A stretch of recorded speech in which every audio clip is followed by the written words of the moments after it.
Pasama ng isip ang dyablo. Como ang mga tao ngayon napapasama ng dyablo. Sabi ni Pablo, lagi akong nagsasanay.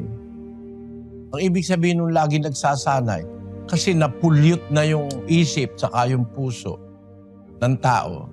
Lagi akong nagsasanay na magkaroon ng isang budhi na walang kapaslangan sa Diyos at sa mga tao. Ibig sabihin, para magkaroon ka nun, pagsasanayan mo yon. It will be hard work. Isang gawaing hindi nakukuha sa isang araw o sa isang linggo o sa isang buwan, yon ay pinagsasanayan, pinapractice na. Meron kang naramdaman na gusto mong mandaya, lalabanan mo yon. Pagsasanayan mo na hindi ka mandadaya. Ako kasi naranasan ko yun eh. Susuklian ka, sobra. Maisip mo ngayon, ay, hindi naman ako may kasalanan, sabi ni Satanas. Huwag mo na soli, hindi naman ikaw may kasalanan.